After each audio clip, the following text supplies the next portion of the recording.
అసెంబ్లీలో సీఎం రేవంత్ సత్యదూరపు మాటలు మాట్లాడుతున్నారంటున్నారు నేతలు. బీజేఎల్పీ నేత మహేశ్వర్ రెడ్డి వ్యాఖ్యలు చేశారు. పాలమూరు రంగారెడ్డి ప్రాజెక్టుకు 45 టీఎంసీలకు అనుమతి ఇవ్వాలని ఉత్తమ్ కుమార్ రెడ్డి బ్రిజేష్ కుమార్ ట్రిబ్యునల్ కు లేఖ రాశారన్నారు. కేంద్రం అడిగిన సమాచారాన్ని రాష్ట్ర ప్రభుత్వం పంపలేదని, రాష్ట్ర ప్రభుత్వానికి అసలు చిత్తశుద్ధి లేదంటూ మండిపడ్డారు. మహేశ్వర్ రెడ్డి వ్యాఖ్యల పూర్తి సారాంశం మా సీనియర్ కరెస్పాండెంట్ విద్యాసాగర్ అందిస్తారు.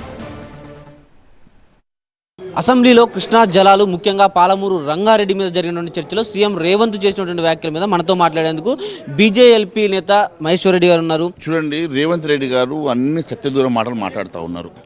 మరి కేంద్రానికి వారు ప్రపోజల్ పంపినప్పుడు, ఎందుకంటే వారు లెటరే మన ఉత్తమ్ కుమార్ రెడ్డి గారు రాసిన లెటరే 45 టీఎంసీలకి మీరు ముందు పర్మిషన్స్ ఇవ్వండి, ఏదైతే మరి కృష్ణా జలాలని గోదావరి జలాల్లో కలిపిన దానికి కంపెన్సేషన్గా ఇవ్వాల్సినటువంటి 45 టీఎంసీలు ఇవ్వాలంటే దాంట్లో ఎలాంటి అబ్జెక్షన్ లేదు.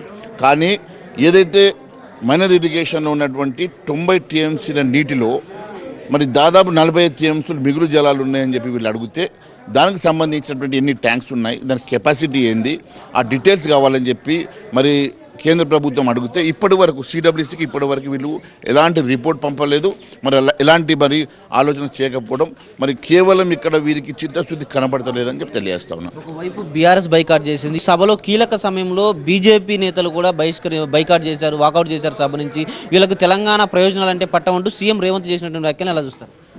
నేను సభలో ఉండి మైక్ అడుగుతూ ఉంటే 7 సభ్యులు ఉన్నటువంటి ఎంఐఎంకి దాదాపు 2 గంటల సమయం ఇచ్చి మా భారతీయ జనతా పార్టీకి సమయం ఇవ్వకపోవడం, కేవలం వారు చెప్పే సోది వినడానికి మాత్రమే మేము సభలో కూర్చుండే విధంగా, వారు చెప్పేటువంటి సత్యదూరపు మాటలు చెప్తే ఆ సత్యదూరపు మాటలు వినడానికి మాత్రమే మేము కూర్చుండే విధంగా వారు ప్రయత్నం చేస్తూ ఉన్నారు. నేను అడుగుతూ ఉన్నాను, మరి ఈరోజు మరి మీరు చెప్పే వర్షన్ మాత్రమే వెళ్తూ ఉన్నది కదా, మరి ప్రతిపక్షం తరఫు నుంచి మేము మాట్లాడే వర్షన్ కూడా వెళ్ళాల్సిన సమయం అవసరం ఉన్నది కదా, ఎందుకోసమని మాకు సమయం ఇవ్వలేదని చెప్పి మరి ఎంత అడిగినా కూడా వాళ్ళు బుల్డోజ్ చేసేసి ఈరోజు మరి ముఖ్యమంత్రి గారికి మైక్ ఇవ్వడం. కృష్ణా జలాల మీద చర్చకు సంబంధించి మీరు సాటిస్ఫైగా ఉన్నారు? ఎందుకంటే మాజీ సీఎం కేసీఆర్ కృష్ణా జలాల మీద చర్చ జరగాలనుకోవడము, ఇక్కడ శాసనసభ పెట్టడము, ముఖ్యంగా ఇక్కడ పాయింట్ ఆఫ్ లో లాస్ట్లో చివరిగా కేంద్రానికి 2 తీర్మానాలు చేసి పంపుతున్నారు కదా, ఎలా చూస్తారు మొత్తంగా?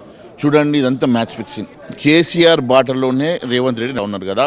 మరి భారతీయ జనతా పార్టీ ఈరోజు మరి ప్రధానంగా ఇప్పుడు ఈరోజు మీరు ఏ ప్రభుత్వానికి అయితే మీరు లేఖ రాస్తూ ఉన్నారో, మరి భారతీయ జనతా పార్టీకి రిప్రజెంట్ చేసేటువంటి ఎమ్మెల్యేలుగా 8 మంది మేము ఇక్కడ ఉన్నాం కదా, మరి ఈరోజు వాస్తవాలను బయటకు చెప్పడానికి మాకు అవకాశం ఇవ్వాలి కదా, ఎందుకోసం మన అవకాశం ఇవ్వలేదో దానికి సమాధానం చెప్పాలని అడుగుతా ఉన్నాం. తెలంగాణ శాసనసభలో వారికి మద్దతుగా మాట్లాడే వారికి మాత్రమే మైక్ ఇచ్చారు, తమ వాయిస్ వినిపించేటువంటి అవకాశం ఇవ్వలేదు. అదేవిధంగా ఈ కృష్ణా జలాల అంశంలో కేసీఆర్ చెప్పడము, వీళ్ళు పెట్టడము, ఈ 2 పార్టీలు కూడా మ్యాచ్ ఫిక్సింగ్ చేసుకుని వెళ్తున్నాయంటూ కూడా బీజేఎల్పీ నేత మహేశ్వర్ రెడ్డి ఆరోపిస్తున్నారు. కెమెరామెన్ శ్రీధర్తో విద్యాసాగర్, TV9 హైదరాబాద్.